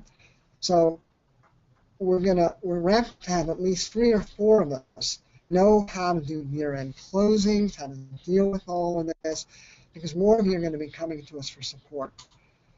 And we're going to be coming to you to say, what have you learned? How have you set it up? We're not sure yet. We're learning. And we need to help each other with this. Now, if by some miracle they repeal this act, or the lawsuits delay it for another year, we'll have a party. But right now, we got to be ready. We got to do this thing. It's a big deal. What I'm showing you here, these are provisional. These aren't the permanent forms yet. I had to go to a special IRS site for draft forms. And yet we've got to do this year. So get the updates in place, get us out there to help you finish it. We'll make sure you have the right health insurance types, start tracking, get your tax update in place at the right time, do your normal year-end as needed. Enid, you're back there. You're going live on this in the new year. We're going to make sure all of this is right and set up so that it moves forward. But it's a big deal. All right, more questions? Well, Dave asked a good question.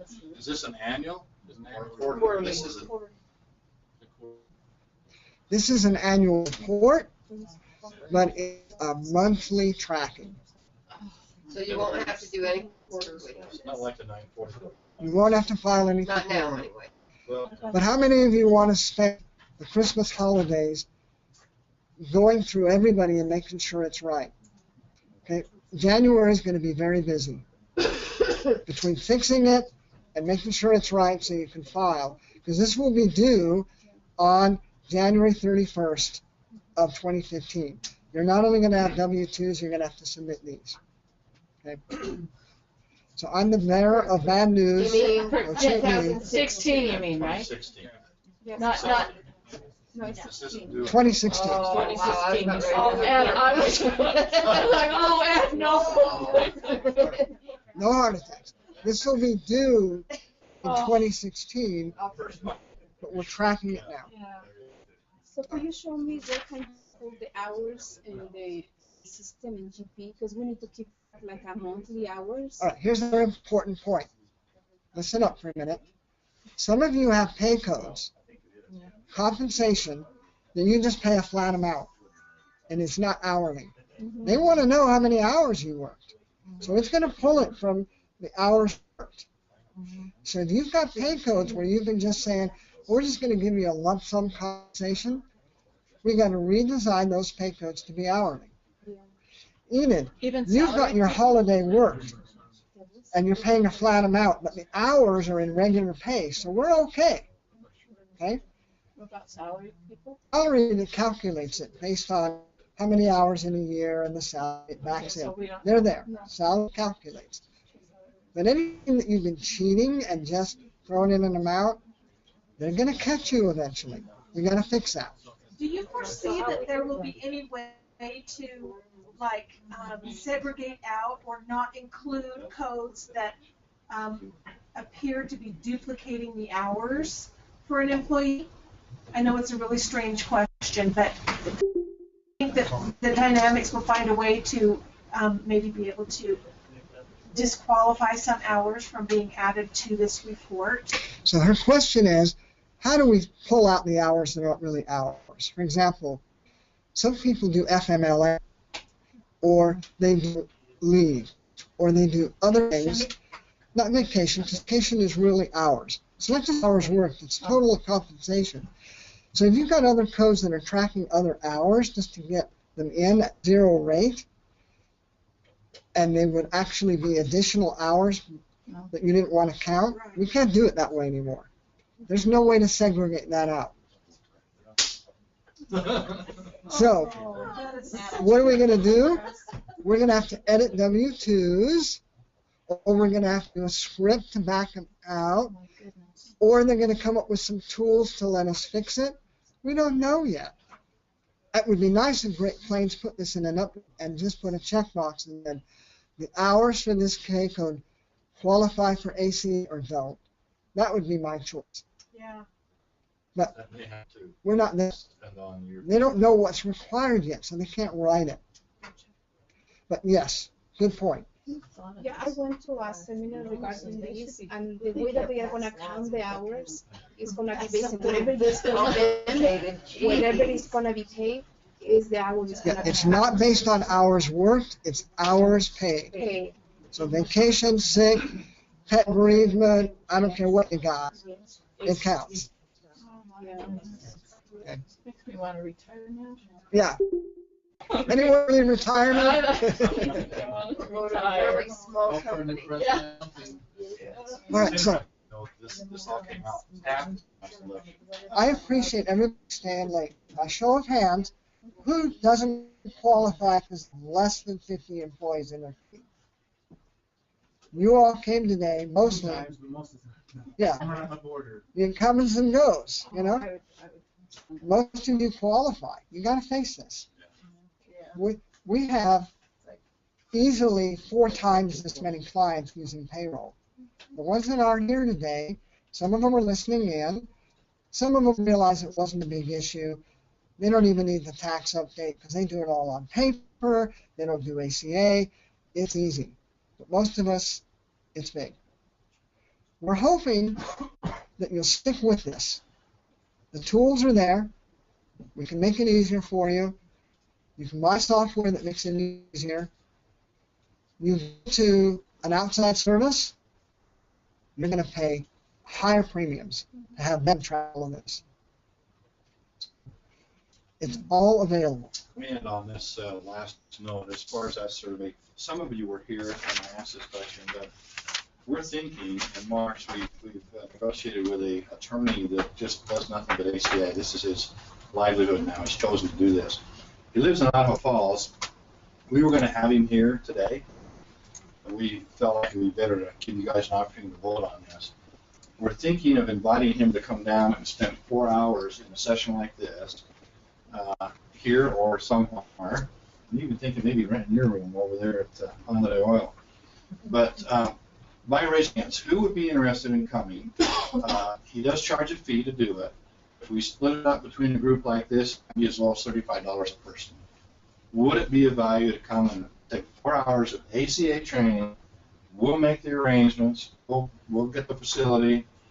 Would you for that? Can I see you raise your hands? Yeah. So pretty much everybody. Okay. So Ed made a recommendation. There's a lot of stuff that has to fall out in the next 3 months. So we'll do this for our March lunch and learn. We will hire him. We will come down. We'll send out the invite, and you guys can register to come to that. That will be our March lunch. Okay. It'll be in a 4 hour. He's got an 8 hour presentation, but I said most people don't sit that long, so he says he'll put it down to 4 hours.